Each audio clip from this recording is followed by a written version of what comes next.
Bienvenidos, bienvenidas una vez más a la Taberna del D20. Estamos ya en el capítulo 26 de nuestra primera temporada, Entre Dados y Dragones.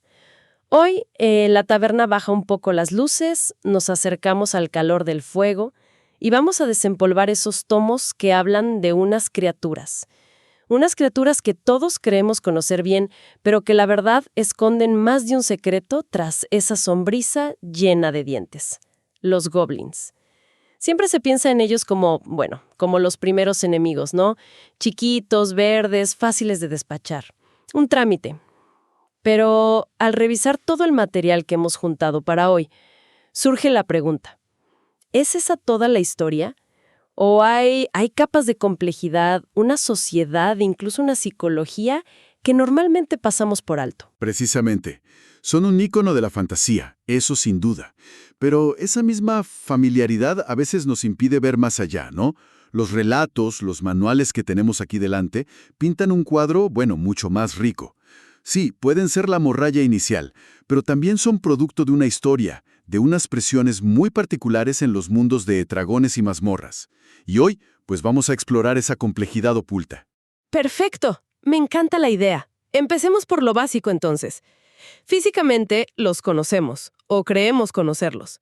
Pequeños, piel verdosa. ¿O no siempre es así? Las fuentes parecen indicar que hay cierta variedad. Correcto. La imagen clásica del goblin verde es muy fuerte, sí, pero la realidad que se describe es más diversa. Miden alrededor de 1,10 m como mucho, y pesan poquito, entre 18 y 25 kilos más o menos. Caras planas, narices anchas, orejas puntiagudas, colmillos afilados. Hasta ahí, es lo esperado. Pero el color de piel, según leemos aquí, varía un montón. Amarillo, naranja, rojo oscuro, incluso tonos como de tierra. Además del clásico verde, claro. Y los ojos sí suelen ser rojos o amarillos. Eso les da esa mirada tan característica. Y en cuanto a su carácter, los adjetivos típicos que siempre escuchamos: codiciosos, maliciosos, cobardes. ¿Se sostienen esos estereotipos cuando miramos más de cerca el material? Pues mira, son estereotipos que tienen una base en el material, no podemos negarlo. Se les describe a menudo como muy egoístas. Buscan el beneficio propio inmediato, la riqueza fácil, ¿no?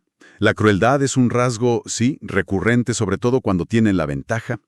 Disfrutan atormentando a los más débiles o a prisioneros. Pero también está la otra cara de la moneda, la sumisión, la adulación más rastrera, cuando se ven superados. Son supervivientes, ante todo, supervivientes. Pero es curioso cómo esa imagen tan negativa convive con algo casi, no sé si decir entrañable, pero pienso en esta expresión moderna, ¿no? De ponerse en modo goblin, que usamos para describirnos en esos momentos de dejadez, sin preocuparnos por las apariencias. Hay algo de esa honestidad brutal en ellos. Es una conexión cultural interesante, ¿sí? Quizás esa falta de pretensiones, esa crudeza en sus motivaciones, la glotonería, el interés propio, la pereza, nos resuena de alguna manera. Son lo que son, digamos, sin filtros. Y lo fascinante en D&D es que, aunque estos rasgos básicos persisten, el trasfondo que revelan las fuentes les da un potencial enorme, mucho más allá de ser simples villanos cómicos o puntos de experiencia fáciles. Hay una psicología ahí, moldeada por su entorno y su historia. Hablando de entorno, no suelen andar solos, ¿verdad? Las fuentes hablan de tribus, de huestes. ¿Cómo se organiza esa vida en grupo, especialmente considerando ese individualismo que mencionabas? Es que es una necesidad pura y dura. Solos son muy vulnerables. En grupo, su número y su astucia pueden ser peligrosos, sí, pero su estructura social está profundamente marcada por la jerarquía del mundo goblinoide. Son parte de esa familia mayor, los trasgos, junto a sus primos más grandes y fuertes, los hobgoblins y los orzgos, o bookbears, como se les conoce también. Y esa relación familiar nos suena muy afectuosa por lo que hemos visto en los textos. Para nada. Es una relación basada totalmente en la intimidación y el abuso. Los goblins están en lo más bajo de esa escala social. Son constantemente sometidos, intimidados, obligados a hacer los trabajos más ingratos por hobgoblins y orzgos. Y lo interesante es cómo esta dinámica externa se refleja internamente, Ah, claro. en su propia sociedad. Se tratan entre sí con la misma dureza que reciben de sus superiores. Además, esa tendencia a la pereza y la indisciplina que se les achaca, a menudo es una respuesta, ¿no? A ser forzados a tareas para las que no están adaptados o que simplemente detestan. Entiendo. Entonces, ¿quién manda dentro de una tribu que sea exclusivamente goblin? ¿Simplemente el más fuerte o el más abusón del grupo? Suele ser una combinación fuerza bruta y astucia. Puede haber un jefe o una jefa que controle una guarida. Si la tribu crece mucho, controlando varias zonas, podría surgir un rey o reina goblin. Pero ojo, el liderazgo es increíblemente inestable. Las fuentes describen un ambiente constante de puñaladas por la espalda, complots, traiciones. Es un caos, tan caótico que muy a menudo un líder más fuerte de fuera, como un jefe Osgo o un señor de la guerra hobgoblin, acaba imponiéndose y tomando el control. Es lo más común, la verdad. Aunque a veces ocurre lo contrario, y eso es fascinante. Un goblin particularmente astuto puede convertirse en el poder en la sombra, manipulando a un líder que nominalmente es más fuerte, pero menos inteligente, como un ogro o un troll, por ejemplo. Ah, mira vos. Le susurran consejos al oído, dirigen sus decisiones, hasta que el líder se da cuenta, claro. Claro, ahí se acaba el juego. En ese momento, la única salida para el goblin es la sumisión más abyecta. Desaparecer o rogar por su vida. Mencionaste antes símbolos de poder. Me imagino que no estamos hablando de coronas de oro y cetros enjollados. Definitivamente no. Los símbolos de estatus goblin que describen los textos son a menudo peculiares, casi absurdos desde nuestra perspectiva. Una silla de montar de lobo con un respaldo ridículamente alto, unas botas muy ostentosas que quizá ni siquiera son de su talla, o, no sé, objetos extraños como un insecto raro conservado en una bolsa. Cosas así. Increíble. Incluso se menciona algo sorprendente: cicatrices de latigazos, autoinfligidos, como señal de resistencia o estatus. Refleja una mentalidad muy diferente sobre lo que significa el poder. Qué fuerte eso. Y dentro de la tribu, mencionaste un sistema de castas. Eso ya suena más organizado de lo que uno esperaría de los goblins. ¿Cómo funciona exactamente? Es bastante rígido, sí, y se basa crudamente en la utilidad percibida para la supervivencia del grupo. Hay 4 castas principales que describen los textos. Arriba del todo están los fustigadores, los slashers. Son la élite. Entrenados en combate, tácticas, trampas, doma de animales, minería, forja e incluso religión. Si un goblin tiene habilidades mágicas, entra aquí automáticamente. Son los líderes y, como su nombre indica, usan látigos para imponer disciplina. Y un detalle clave que revelan las fuentes es que guardan celosamente sus conocimientos. Ah, mira qué interesante. No los comparten con las castas inferiores, para mantener su poder. Ahí está una clave importante, ese control de la información. ¿Y quiénes siguen en la jerarquía? Luego vienen los cazadores, los hunters. Son los guerreros y exploradores. Diestros con armas, a menudo son los jinetes de lobos. Conocen bien el territorio. En combate son la infantería y la caballería ligera, digamos. Cumplen un rol vital, claro, pero no tienen el estatus ni el conocimiento especializado de los fustigadores. Entiendo. Luego imagino que vienen los que hacen el trabajo más mundano, ¿no? Exacto. Los recolectores o gatherers buscan comida ya sea recolectando, robando o con una agricultura muy básica. También revisan las trampas que han puesto los fustigadores. Usan armas simples como hondas o cuchillos, pero también herramientas como redes o lazos. Cocinan para la tribu y en tiempos de guerra se encargan de preparar venenos. Son esenciales, sí, pero vistos como inferiores. Y al final de la escala, ¿quiénes quedan? Los parias, son la casta más baja, los considerados menos inteligentes o más débiles.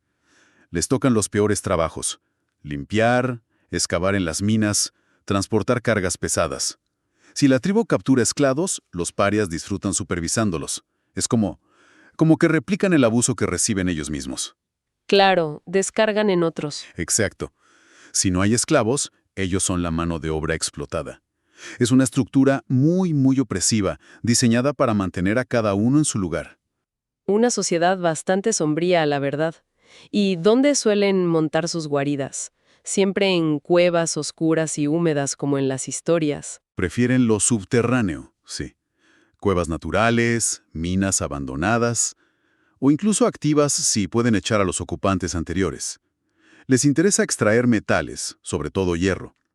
Pero el material indica que no se limitan a eso, ¿eh? Pueden construir estructuras rudimentarias en la superficie, adaptarse a ruinas, vivir en pantanos, casi cualquier lugar que ofrezca algo de protección y recursos. Y supongo que, dada esa naturaleza paranoica que describiste y esa sociedad tan opresiva, defenderán esos lugares con uñas y dientes. Con una paranoia extrema, sí. Las fuentes detallan sistemas de defensa increíblemente elaborados. No solo dentro de la guarida, sino millas a la redonda. Alarmas, campanas, animales atados que hacen ruido, pozos ocultos súper bien camuflados, redes que caen del techo, lazos, túneles diseñados para derrumbarse. ¡Wow! Y una táctica clave: excavan túneles muy estrechos, por donde solo ellos pueden moverse con facilidad. Son perfectos para emboscadas o para escapar rápidamente si las cosas se ponen feas. Esto contradice un poco la idea de que son constructores torpes. En defensa, son muy ingeniosos. Claro, usan la oscuridad a su favor, obviamente. Tienen visión nocturna. ¿Y qué hay de su agilidad en combate? ¿Son tan fáciles de vencer como parece? Tu visión en la oscuridad es una ventaja táctica fundamental, claro, bajo tierra o de noche. Y sí, son muy ágiles y escurridizos. A pesar de su tamaño y esa reputación de cobardes, las descripciones de combate sugieren que pueden luchar con una furia sorprendente si se ven acorralados, o si creen que pueden ganar, claro. Usan cualquier arma que puedan encontrar o robar, desde algo bien hecho hasta un simple garrote o un trozo de metal afilado. Y armaduras simples, cuero, pieles, aunque los líderes, los fustigadores, pueden lucir alguna pieza de metal saqueada, para mostrar estatus. Mencionaste jinetes de lobos varias veces. ¿Hay una conexión especial ahí? ¿Y con otros animales, quizás? Sí, destacan dos animales asociados a ellos en las fuentes, las ratas y los lobos. Crían ratas gigantes, a veces como mascotas o como guardianes. Quizás comparten esa afinidad por la oscuridad y los lugares sucios, qué sé yo. Puede ser. Y por supuesto los lobos. Usan lobos comunes y a veces wargs, que son más grandes, más inteligentes y bastante malvados, incluso capaces de hablar, como monturas de guerra. Parece haber un vínculo natural. Sus tácticas de caza y ataque en manada son similares a las de los lobos. Los jinetes del lobo son una unidad temida por sus ataques rápidos y evasivos. Todo esto pinta un cuadro de supervivencia, de pragmatismo brutal. ¿Queda espacio para la religión en esa mentalidad? ¿Creen en algo más allá de la próxima comida o el próximo botín? Sorprendentemente sí. Aunque su espiritualidad está, como todo lo demás en su cultura, profundamente marcada por la opresión. Antiguamente, según algunos textos, tenían un panteón propio. Destacaba un dios llamado Bar-Griviak, el capataz. Su símbolo era un látigo, fíjate, y su dogma animaba a los goblins a dominar, a ser amos y no esclavos. Era una deidad de unidad y control, pero bueno, fue aplastado. ¿Aplastado? ¿Por quién? Suena drástico. Por la figura divina dominante en el mundo goblinoide actual, Maglubiet. Ese nombre suena poderoso y bastante ominoso, la verdad. Lo es. Maglubiet no es solo un dios goblin. Es el dios principal de todos los goblinoides. Goblins, hobgoblins y oscos por igual.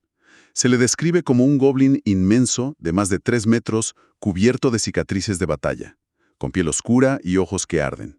Las leyendas cuentan cómo conquistó y sometió brutalmente a casi todos los dioses anteriores de las 3 razas. Los destruyó o los forzó a servirle.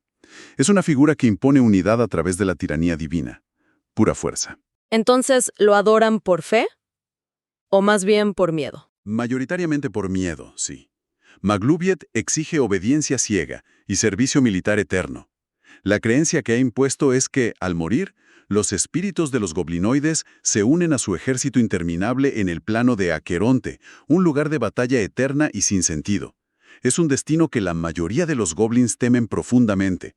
Prefieren casi la nada, la desaparición total, a esa eternidad de guerra bajo su yugo. Qué perspectiva tan sombría, ¿no? Pero mencionaste que aplastó a casi todos los dioses. ¿Alguno se le escapó ¿Hubo alguna excepción a esa masacre divina? Uno lo hizo, sí, pero de una manera muy particular. Un dios embaucador, un espíritu bromista y caótico del antiguo panteón goblin, no pudo ser destruido del todo, y su esencia fragmentada sobrevivió. Ahora, esta esencia puede poseer a goblins individuales, especialmente aquellos que sufren un maltrato extremo dentro de su propia tribu. A estos goblins poseídos se les da un nombre muy curioso, Nilbogs. Nilbog. ¿Es goblin al revés? Ajá, aquí es donde la cosa se pone realmente interesante. ¿Qué hace un Nilbog? Es una especie de... ¿De rebelde cósmico? Exactamente. Un Nilbog es un agente del caos puro. El goblin poseído se vuelve intrépido, descarado, adora las bromas pesadas y busca activamente sembrar la discordia, sobre todo entre los hobgoblins yozhos, como una venganza sutil contra el orden de Maglubiet. Y tiene poderes muy extraños que desafían toda lógica. Puede hacer que sus enemigos hagan justo lo contrario de lo que intentan. No me digas. Sí, sí. O puede invertir el daño recibido y convertirlo en curación para sí mismo. Imagínate. Eso debe ser increíblemente frustrante para cualquiera que intente lidiar con él. ¿Y qué busca? ¿Poder? ¿Venganza? Busca poder, sí, pero sobre todo, busca ser tratado bien. Exige respeto, comodidades, lujos, buena comida. Quiere que lo mimen. Y atacarlo directamente es contraproducente. Si matas al goblin poseído, el espíritu simplemente salta a otro goblin cercano, probablemente más enfadado que antes. ¡Qué complicado! La única forma de aplacarlo, según describen las fuentes, es ceder a sus caprichos, mimarlo, tratarlo como a la realeza. Algunas tribus, por miedo a que surja un Nilbog entre ellos, designan a un goblin como bufón oficial y le permiten hacer lo que quiera, solo para mantener contento a este espíritu caótico por si acaso. ¡Qué dinámica tan loca! Introduce un elemento de imprevisibilidad total en una sociedad ya de por sí caótica. Hay otras variaciones notables de goblins. Quizás goblins que usen magia de forma más estructurada. Los lanzadores de conjuros, a los que los goblins llaman genéricamente buyag, son extremadamente raros, muy raros. Las fuentes sugieren varias razones. Generalmente carecen de la inteligencia o la paciencia para el estudio arcano de los magos, ¿viste? Los hechiceros que tienen magia innata también son escasos, quizás porque la influencia opresora de Maglubiet sofoca esa chispa mágica original. Y los patrones de los brujos, bueno, tienden a desconfiar de su fiabilidad para cumplir pactos. No son los mejores candidatos, digamos. Es interesante que ni siquiera distinguen los tipos de magia. Para ellos, todo es buyag. Magia arcana, divina, natural, da igual. Ajá, todo en la misma bolsa. Pero si un goblin demuestra tener ese buyag, su estatus cambia radicalmente. Asciende automáticamente a la casta de fustigadores y puede convertirse en un líder muy influyente. Incluso tienen nombres específicos dentro del término buyag para diferentes tipos de usuarios de magia o de objetos mágicos, mostrando una clasificación propia, aunque sea rudimentaria. Y no podemos olvidar a los goblins vinculados al Feywild, al plano férico. Originalmente eran sirvientes de la Reina del Aire y la Oscuridad. Estos goblins conservan una conexión más fuerte con la magia natural y caótica. Tienen habilidades féricas para encontrar puntos débiles o para escapar de situaciones complicadas. Su cultura es aún más extraña y ligada a la naturaleza impredecible del Feywild. Son otra prueba de que goblin no es una categoría monolítica. Para nada. Con toda esta complejidad, la sociedad opresiva, el dios tirano, los rebeldes caóticos como los Nilbogs, los rarísimos buyags, las conexiones féricas, la pregunta es inevitable. ¿Podría haber goblins buenos? ¿Goblins que rompan ese molde y se conviertan, qué sé yo, en aventureros? Definitivamente. Las fuentes dejan claro que, aunque la cultura y las circunstancias empujen a la mayoría hacia la maldad y el egoísmo definidos por Maglubiet, siempre hay espacio para la excepción. Siempre. Un goblin podría hartarse de la sumisión, ser un paria expulsado incluso por los suyos, tener una ambición que lo lleve a buscar poder o respeto en el mundo exterior, o incluso albergar el deseo casi impensable de desafiar al propio Maglubiet y su orden. Imagino que no lo tendrían nada fácil, ¿eh?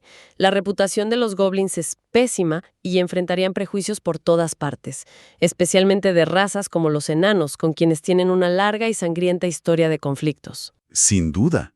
Sería una lucha constante contra los estereotipos y la desconfianza.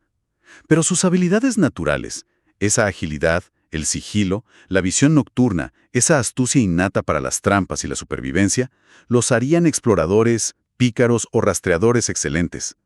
Incluso podrían sorprender como guerreros tenaces o como esos raros pero potentes buyaks, magos astutos a su manera.